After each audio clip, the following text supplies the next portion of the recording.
Hay algo extraño que ocurre cuando muere una persona famosa. No era nuestra amiga, nunca habíamos hablado con ella, probablemente nunca tuvimos en la misma habitación y sin embargo cuando vemos la noticia sentimos que reconocemos ese rostro. Hayden Panettiere pasó prácticamente toda su vida frente a nosotros. Antes de saber leer ya trabajaba frente a una cámara. Antes de llegar a la adolescencia había participado en decenas de anuncios, decenas de películas y series. Y antes de cumplir 18 años apenas ya era conocida internacionalmente. Millones de personas la recuerdan como Claire Bennett, aquella adolescente de héroes que podía sufrir heridas terribles y regenerarse una y otra vez. Otras la conocieron como Juliette Barnes en Nashville. Otras como Kirby Reed en Scream. Otros quizás la recuerden siendo la apenas una niña junto a Denzel Washington en Remember the Titans. Pero Hayden Panettiere falleció el 16 de agosto de 2026 a los 36 años de edad, solamente 5 días antes de cumplir 37. Fue encontrada sin respuesta en Greenville, Carolina del Sur. Los servicios de emergencias intentaron reanimarla y fue declarada fallecida en el lugar. La policía dijo que su investigación preliminar no encontró indicios de juego sucio ni circunstancias sospechosas. El forense realizó una autopsia y tampoco encontró traumatismos que hubieran contribuido a su muerte. A la hora de preparar este video, tanto la causa como la manera oficial del fallecimiento continúan pendientes de estudios adicionales. Y quiero detenerme ahí porque posiblemente durante los próximos días vas a escuchar muchas teorías. Reuters informó que en una comunicación inicial del 911 los paramédicos utilizaron la palabra overdose al describir la emergencia. Eso existe y no voy a ocultarlo, pero una comunicación de emergencia no es un informe toxicológico, no es una autopsia final y no establece por sí sola una causa del fallecimiento. El propio forense mantiene la causa pertinente, pendiente. Así que este video no es para decirte, yo sé de qué falleció Hayden Panettiere, porque en sí no lo sabemos, ¿ok? Y tampoco voy a tomar su historia de depresión, alcohol u opioides y convertirla automáticamente en una explicación de su muerte. Eso no sería psicología. Sería una gran especulación. Lo que sí podemos hacer es algo mucho más interesante.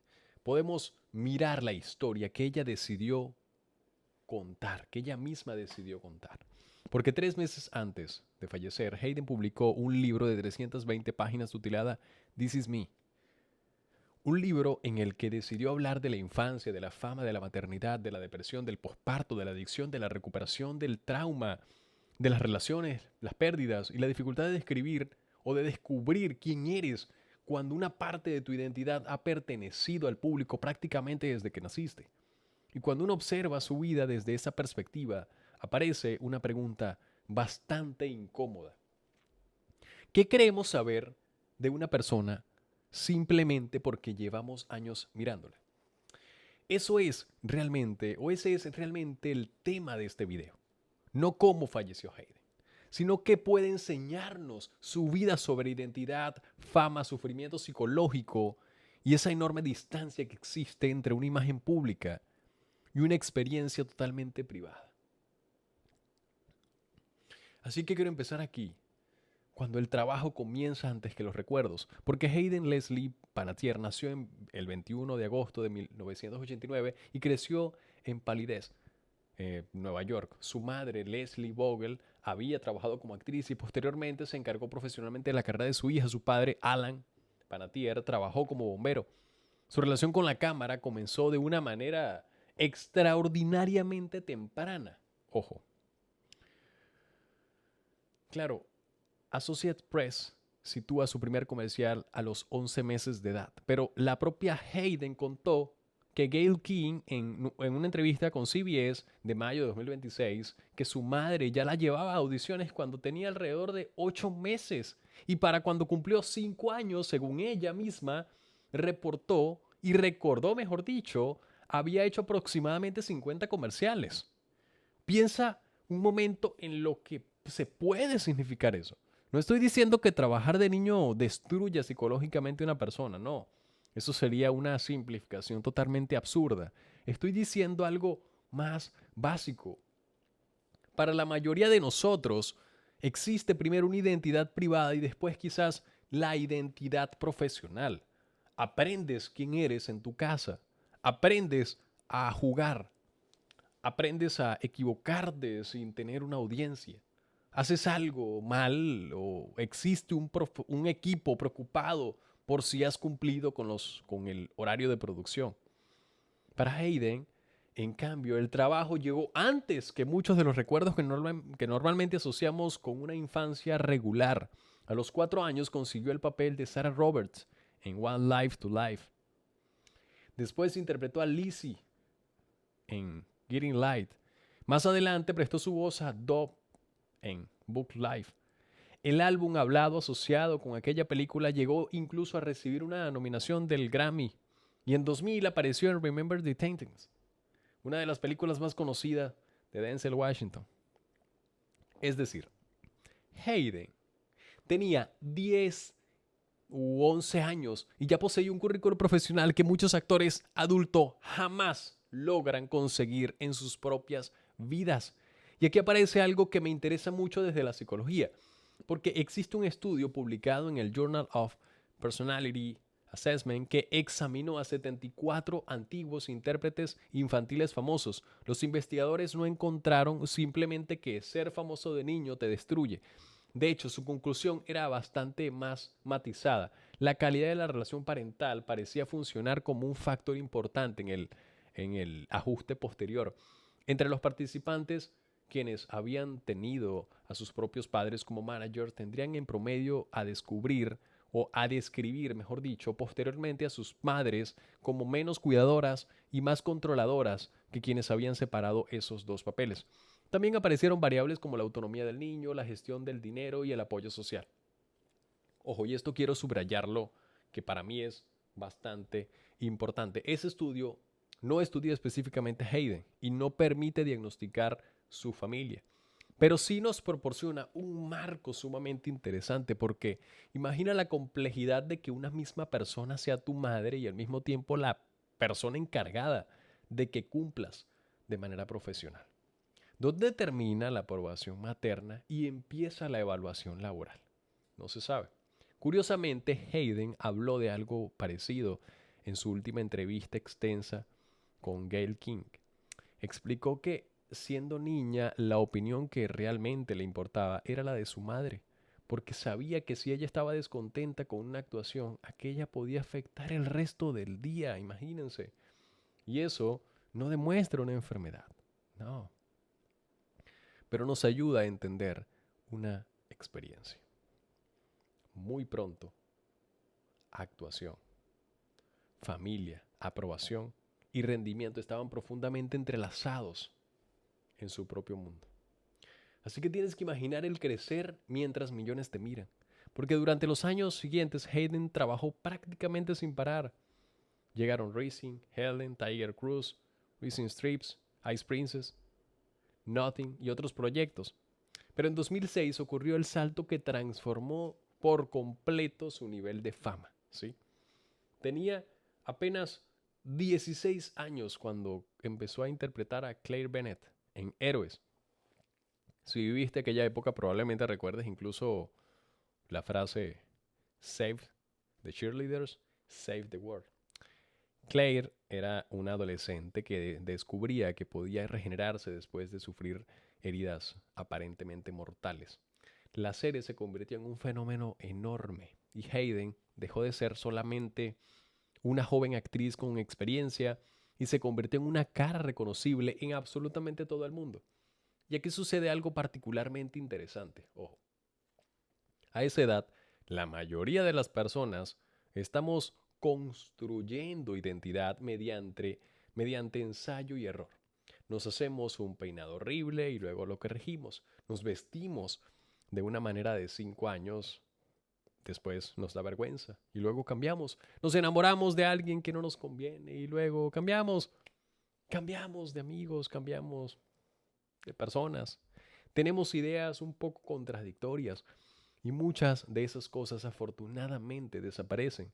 En una celebridad adolescente, pues lamentablemente no es así. Hay fotografías, hay entrevistas, hay titulares, hay comentarios sobre cuerpo, hay periodistas interpretando una relación, hay desconocidos discutiendo si has engordado o adelgazado, envejecido bien, elegido mal a tu pareja o llevado un vestido incorrecto. Hayden habló en 2026 sobre lo invasiva que llegó a resultarle la atención de los paparazzi después de Héroes, incluyendo situaciones en las que sentía que la seguían de forma agresiva. Su propia editorial describe en el libro cómo llegó a experimentar que su cuerpo y su dolor privado se convertían en un material público. Y de nuevo, no podemos hacer un diagnóstico desde fuera, ¿ok? Y eso hay que aclararlo. Pero sí podemos hablar de una tensión psicológica que resulta totalmente comprensible. ¿Cómo aprendes quién eres cuando continuamente recibes información de millones de personas sobre quién creen que debería ser? Además, resulta interesante que Hayden no utilizara toda aquella fama solamente para poder actuar. En 2007 participó activamente en una protesta contra la matanza de cetáceos en Taiji, Japón, y continuó vinculada posteriormente con campañas de protección de ballenas y delfines. La experiencia terminó apareciendo vinculada en el material de The Cove. Lo menciono porque me parece sumamente importante no cometer otro error habitual cuando alguien muere: reducir toda su vida a su sufrimiento. Hayden no fue una persona con problemas en sí. No. Tuvo intereses propios. Tuvo causas a las que defendía. Tomó riesgos por cosas en las que creía. Trabajó, cantó, actuó. Esa mujer hizo un montón de cosas. Se equivocó muchas veces, se recuperó, cayó, se volvió a levantar, volvió a empezar. Una vida humana nunca es una única narrativa. Así que en este momento voy a hablar de algo sumamente importante. Ya en el 2012, Hayden consiguió el otro gran papel de su carrera, Juliette Barnes, en Nashville. Era una estrella joven de la música country, ambiciosa, carismática, vulnerable, complicada y muchas veces autodestructiva. El trabajo le consiguió a Hayden 2 nominaciones consecutivas a los premios Golden Globes en 2013 y 2014. Además, algunas de las canciones interpretadas dentro de la serie llegaron a la lista de los Billboard. Y aquí comienza uno de los capítulos más difíciles de su propia historia. Porque con el tiempo las experiencias de Juliet comenzaron a parecerse inquietamente a elementos de la vida propia de Hayley. La propia actriz contó en su momento, en sus memorias, que durante la 4ª temporada de Nashville, Juliet atravesaba depresión postparto, problemas con el alcohol y pastillas y dificultades familiares, precisamente mientras Hayden estaba enfrentando sus propios problemas de salud mental y, por supuesto, consumo de sustancias. Ella describió la experiencia como contemplarse en una especie de espejo algo deformado. Piénsalo, imagina atravesar una situación psicológicamente difícil. Te levantas por la mañana, vas a trabajar y tu trabajo consiste en interpretar delante de millones de personas una versión dramatizada de algunos de los problemas que estás viendo o viviendo cuando vuelves a casa. Para muchos actores, el set puede ser un lugar donde temporalmente dejan de ser ellos mismos.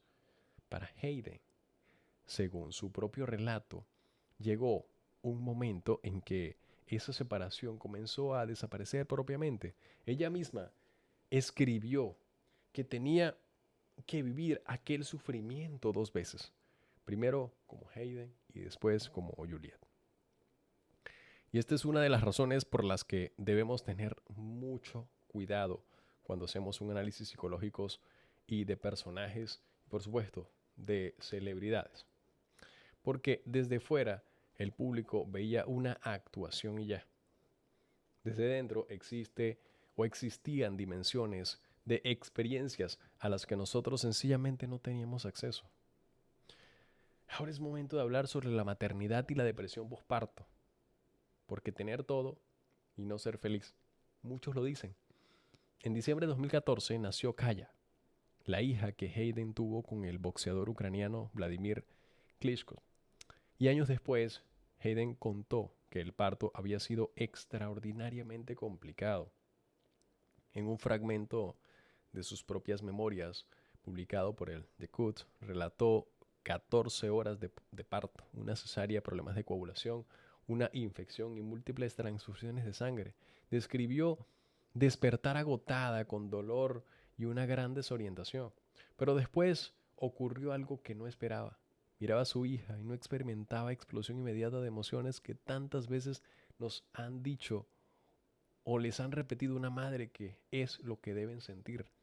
No estaba describiendo falta de amor, no, eso no. Estaba describiendo desconexión y posteriormente recibió tratamiento por depresión postparto. En octubre de 2015 se hizo público que había entrado en un centro de tratamiento para abordar precisamente ese problema. Y aquí merece la pena separar ciencia con cliché. Porque la depresión perinatal no es simplemente estar un poco triste después del parto. No, eso sí. El National Institute of Mental Health explica que puede incluir tristeza intensa, ansiedad, agotamiento y dificultades para realizar tareas cotidianas o cuidar de uno mismo o de otras personas. Además, es diferente los llamados baby blues, que suelen ser más leves y breves. Y existe otro problema bastante característico, la expectativa. Durante décadas hemos vendido una imagen cultural muy concreta de la maternidad. Nace tu hijo y automáticamente se experimentas ese momento más feliz de tu existencia. ¿Y qué ocurre si no lo sientes? Pues no solamente tienes el síntoma en sí, ahora tienes también la pregunta que muchas veces eres capaz de hacer. ¿Qué clase de madre eres por no sentir como se supone que debes sentirte? Una revisión sistemática sobre búsqueda de ayuda de depresión perinatal encontró precisamente que el estigma aparece entre las barreras que pueden dificultar que las mujeres soliciten ayuda junto con obstáculos estructurales y económicos. Por eso creo que una de las contribuciones importantes de Hayden fue decirlo públicamente. En CBS recordó aquella paradoja. Tenía una hija sana, una vida que desde fuera parecía privilegiada y aún así no conseguía sentirme feliz. Y esa frase toca uno de los más grandes malentendidos sobre la propia depresión. Pensamos que una persona necesita tener una buena razón para estar deprimida. Y no es así, eso no sucede. Como si el cerebro hiciera una lista. Trabajo bien, dinero bien, pareja bien, hijo bien, economía bien, nevera bien, cocina bien. Pero la salud mental no funciona como una hoja de Excel. Tener cosas buenas en tu vida no vuelve falsa una enfermedad y sufrir tampoco significa que seas incapaz de reconocer lo bueno que tienes. Las dos cosas pueden existir simultáneamente. Por eso es importante ya mencionar la adicción como el problema, porque no se trata de fuerza de voluntad. Hayden habló también con enorme claridad de su relación con el alcohol y los opioides. Ojo, y aquí tenemos que evitar otra explicación demasiado sencilla. ¿Sí? No es correcto decir, tuvo depresión posparto y por eso desarrolló una adicción a los opioides o al alcohol. No. La relación entre salud mental y consumo de sustancia puede ir en múltiples direcciones y depende de muchísimas variables. El propio National Institute of Mental Health explica que los trastornos por consumo de sustancias y otros trastornos mentales frecuentemente aparecen juntos, que pueden compartir factores de riesgo, incluido estrés, trauma o componentes genéticos, y que algunas personas utilizan sustancias como una estrategia de afrontamiento. Al mismo tiempo, el propio consumo puede agravar problemas psicológicos. Es decir, estamos hablando de una relación compleja, no de una causa única. En el caso específico de Hayden, sí sabemos algo porque ella misma lo contó. En su libro explicó que el alcohol empezó a funcionar para ella como una forma rápida de reducir ansiedad y escapar momentáneamente de lo que estaba sintiendo. Ojo. Pero ese alivio inmediato tenía un precio bastante alto. En 2022 describió públicamente ese proceso como un ciclo de autodestrucción. Consumir algo para sentirse bien durante un momento y sentirte peor después. Eso es psicológicamente sumamente importante, porque desde fuera solemos mirar una conducta problemática y preguntar, ¿por qué sigue haciéndolo si sabe que le hace daño? Claro que sí, todo es fácil decirlo, pero muchas conductas humanas no se mantienen porque funcionen bien a largo plazo. No es así. Se mantienen porque funcionan demasiado bien durante 5 minutos. Reducen la ansiedad, adormecen una emoción, ojo, eliminan momentáneamente un pensamiento, permiten dormir, permiten levantarse, permiten no sentir. El problema no es que ese alivio, no es que no sea un alivio inmediato, puede convertirse después de una parte del problema. Hayden entró en tratamiento más de una vez. En sus memorias relató que un primer tratamiento consiguió que saliera limpia y sobria, pero que ella sentía que todavía no había encontrado una respuesta adecuada para la depresión. Ojo. Posteriormente volvió a tratamiento durante la producción de Nashville.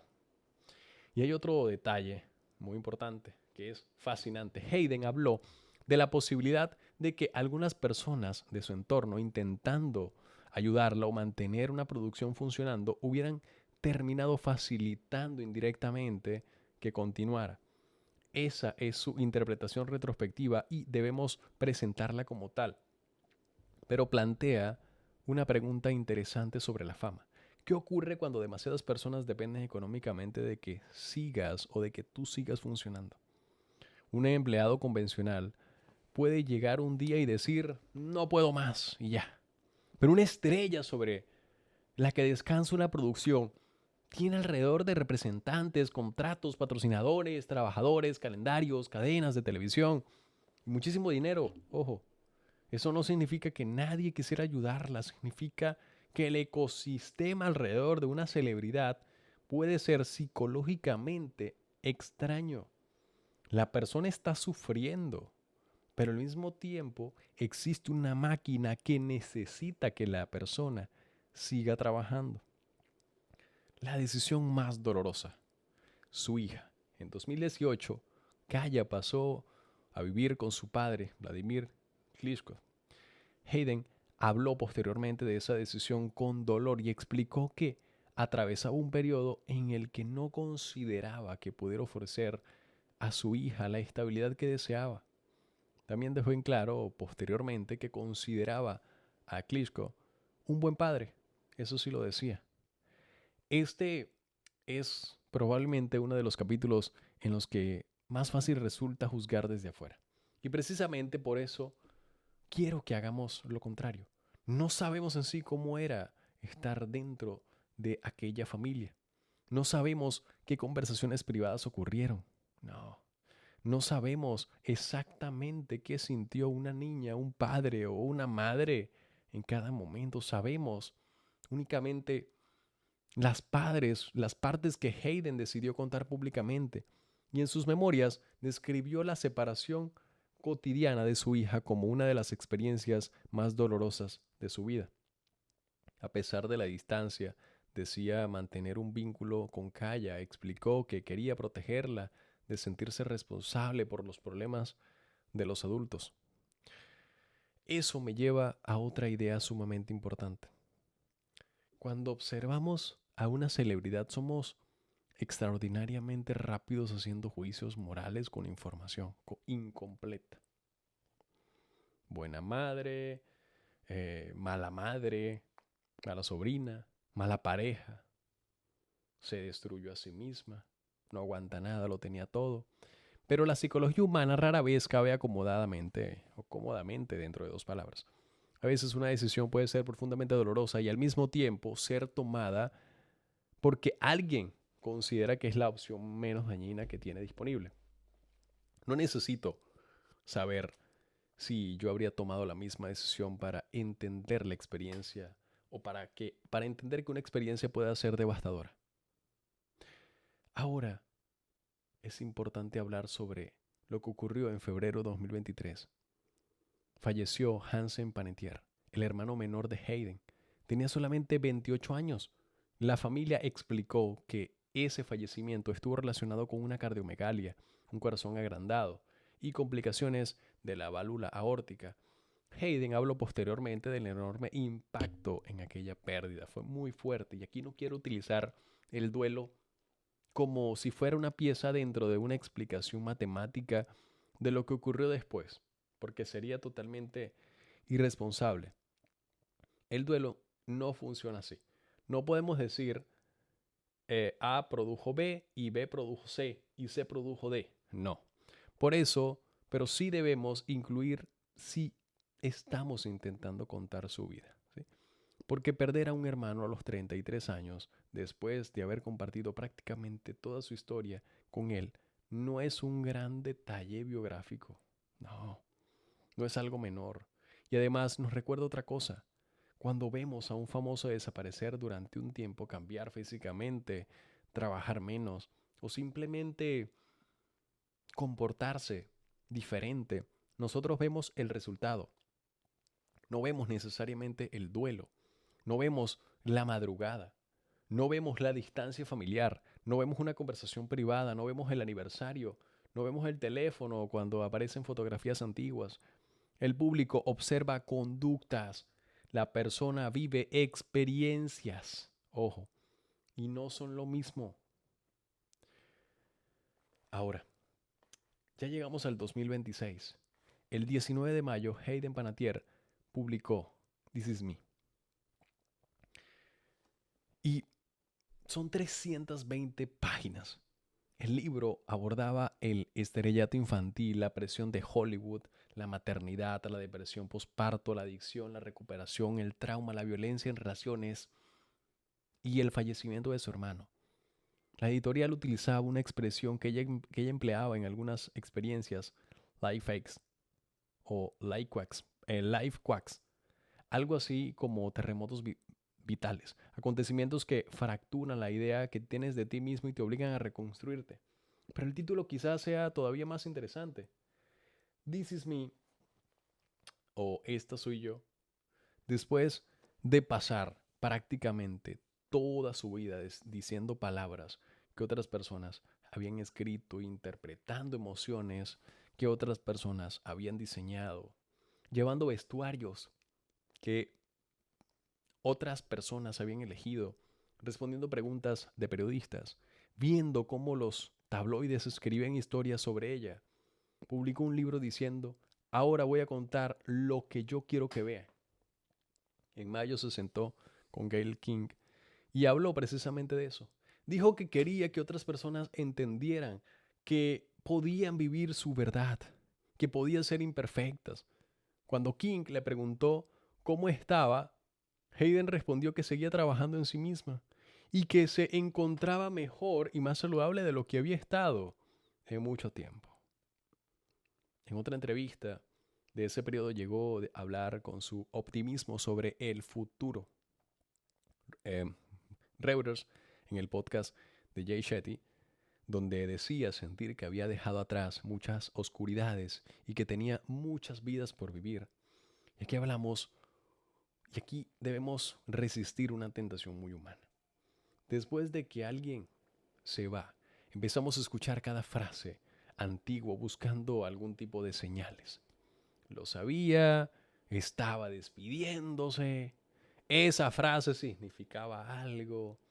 Eso es retrospectiva. Nuestro cerebro ya conoce el final y empieza a reorganizar toda la historia para que el final parezca inevitable. Pero no tenemos evidencia de que Hayden estuviera anunciando su propia despedida. Al contrario, públicamente estaba hablando de proyectos, recuperación y posibilidades futuras. En los meses previos también habló de desarrollar nuevos proyectos creativos y continuar trabajando. No convirtamos la última página de una vida en la explicación automática de todas las páginas anteriores, por favor. ¿Y por qué nos afecta el fallecimiento de alguien que no conocíamos? Te lo voy a explicar. Porque aquí llegamos finalmente a nosotros. Porque quizás estás viendo este video y piensas, Yo ni siquiera la conocía personalmente y Hayden, ¿por qué me provoca algo?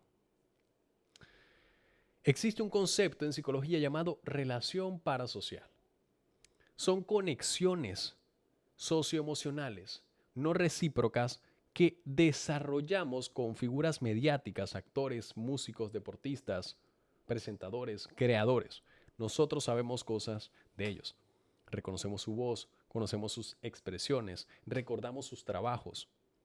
Ella naturalmente no sabe quiénes somos. Pero eso no significa que la emoción desde nuestro lado sea imaginaria. La investigación ha estudiado incluso el denominado duelo parasocial, es decir, la respuesta emocional que pueden aparecer cuando muere una figura pública significativa para nosotros.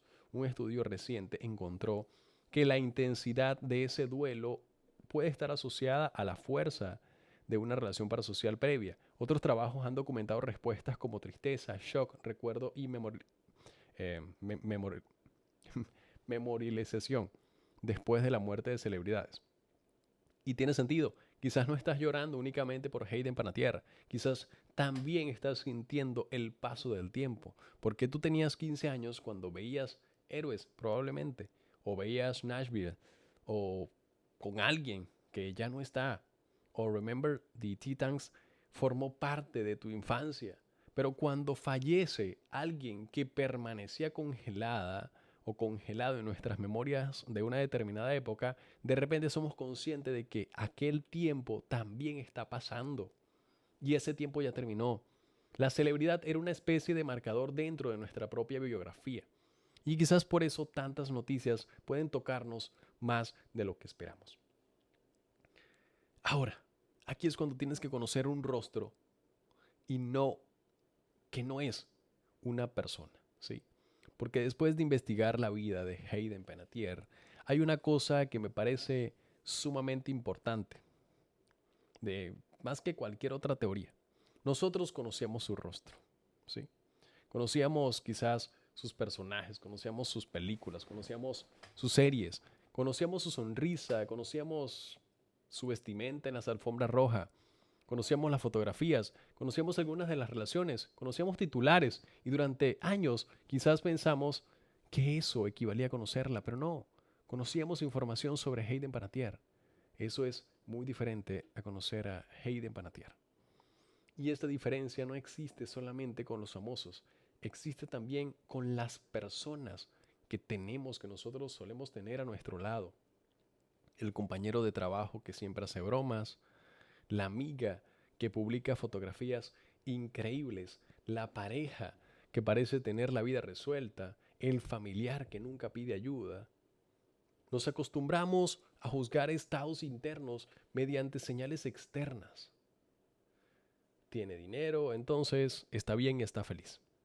Se ríe, entonces está bien, está feliz. Trabaja y entonces está bien, está feliz, está alegre, está contento. Es productivo, entonces está bien, está feliz, está contento, está feliz, está extraordinario. Tiene pareja, entonces está bien, está fenomenal. Tiene hijos, entonces está bien. Sube fotos, entonces está hermoso. Pero ninguna de esas cosas constituye una evaluación psicológica. Y quizás aquí está la enseñanza más honesta que podemos extraer de la historia de Hayden sin apropiarnos de ella. No sabemos qué está viviendo una persona simplemente porque sabemos cómo se ve su vida por fuera. Hayden habló abiertamente de depresión postparto. Sí lo hizo. Hayden habló de la adicción. Hayden habló de la recuperación.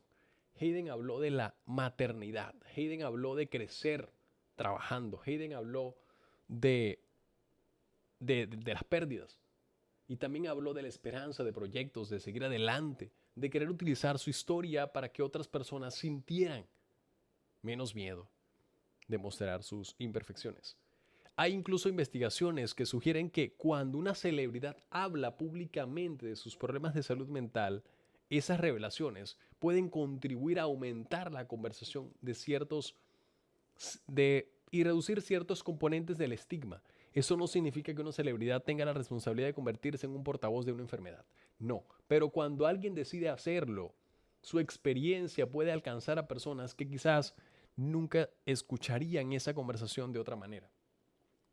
Y quizás esa sea una de las partes de la historia de Hayden que merece sobrevivir al titular de su fallecimiento. No solamente que sufrió, sino que habló, que comunicó, que se expresó. No solamente que tuvo una adicción, sino que habló de su recuperación, habló de su tratamiento. No solamente que atravesó una depresión postparto, sino que dijo públicamente algo que muchas madres han sentido y es vergüenza de decirlo.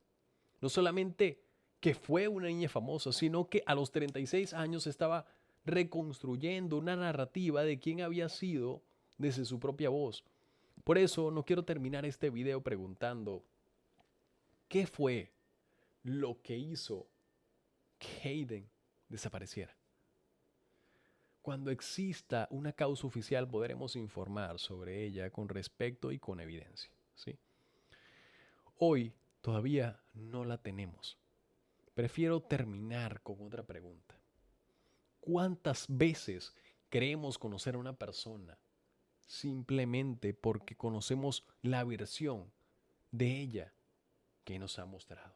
Quizás Eileen Panettiere sea un ejemplo extremo porque su imagen estuvo delante de millones de personas. Pero el mecanismo existe en todos los días. Vemos una parte, imaginamos el resto. Y después confundimos nuestra imaginación con la propia verdad. Así que cuando termines, por favor, de ver este video, no quiero que mires solamente hacia Hollywood. Piensa en tu propia vida. ¿Hay alguien a quien hace tiempo que no le preguntas cómo está realmente? No el cómo estás que pronunciamos automáticamente esperando la respuesta bien, no. Preguntarle realmente, sentarte, escucharlo, tratar de comprender sus emociones, no convertirte en su psicólogo, no, no para salvarlo, simplemente para darle un espacio en el que no tenga que actuar. Porque si algo nos recuerdan historias como la de Hayden, es que una persona puede ser vista por millones y aún así existir partes de su vida que nadie alcanza a ver. Hayden Panettiere tenía 36 años. Fue actriz, cantante, madre, hija, hermana, activista y una mujer que pasó prácticamente toda su existencia dentro de una industria que la conoció antes de que ella tuviera edad suficiente para conocerse a sí misma. Y en los últimos meses de su vida intentó hacer algo profundamente humano y muy valioso: contar su propia historia. Creo que la mejor manera de hablar de ella ahora no es convertir su fallecimiento en un misterio para resolver. Es escuchar lo que decidió contarnos mientras estaba viva. Y recordar que detrás de todo personaje y de cada persona hay siempre una persona real que puede estar. Por favor, compártele este video a esa persona que tú crees que lo necesita. Quiero saber qué opinas de la salud mental en los famosos. Te leo en los comentarios. Ya saben, nos vemos en el próximo video.